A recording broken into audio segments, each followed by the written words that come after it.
I've been in the industry for about 26 years, 27 years now. It's not easy. There's something new every day. There's a new challenge to face. That's part of the drive of doing what we do.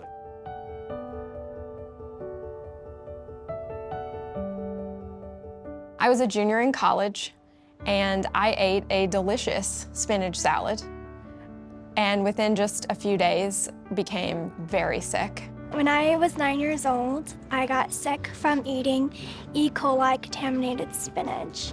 And I ended up in urgent care and then very quickly in the emergency room. I started getting, these little cramps in my stomach, but then it just got progressively really bad. I remember seeing my mom crying all the time, and I had no clue where I was. I was so scared. I developed complications that put me back in the hospital for another week and have actually resurfaced 4 times since in the last decade.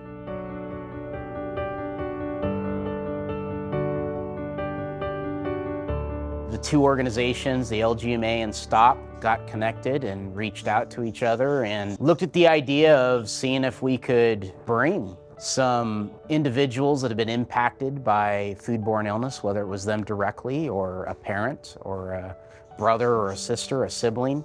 That was the first time I met Dan. It was the first time I met anybody like Dan.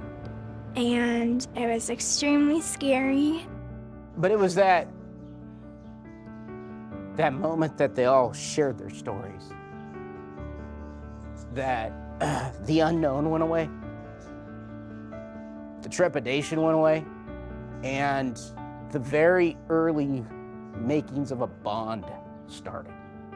It gave me a lot of closure, and it made me want to work with food producers and food auditors. I went from being a young woman who had her first job to being asked, could I go to Washington, D.C. to advocate for a bill that turned out to be the Food Safety Modernization Act, the largest bill to ever be passed since 1906 to change food safety and food reform.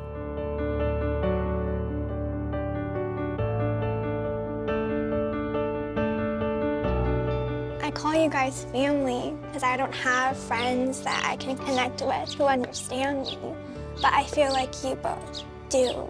I think because it's around food, because it is our universal need together, everyone and no one understands it. We have to keep pushing that 100%. We have to keep pushing our knowledge and learning. Adopting a food safety culture means that every single person in your organization, whether they are in the field or they're in the boardroom, they adopt thinking about the consumer and safety in all of the choices. It means that it is part of the air they breathe and they sleep, eat, and work with safety in mind.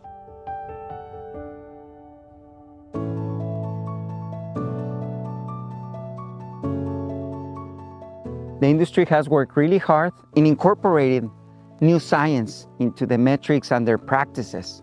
And then through training, we have been able to translate that science and technology to the employees' language. Why is that? Because there's a food safety culture. It's the foreman of the crews going out looking for any hazards that might be there, be identified. It's the employees donning their gear, sanitizing their equipment. They understand the importance that their eyes, them communicating when they see something wrong, is just as valuable as anyone else's because they're out there. Everyone plays a role in food safety. Every one of us plays a role in developing that food safety culture that we want. Every single day we work here in the farm. We have in mind you. We change everything after you have this problem. We trying to do the best to nothing happen again.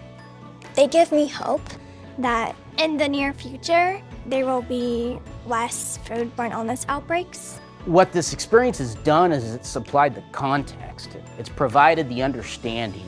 It's provided something far more than a policy we write down on paper. It provides the true meaning of why that policy exists. That physical reminder that I had is now implanted in here that That's the importance of it. We feel the responsibility. We feel the obligation to do everything we can do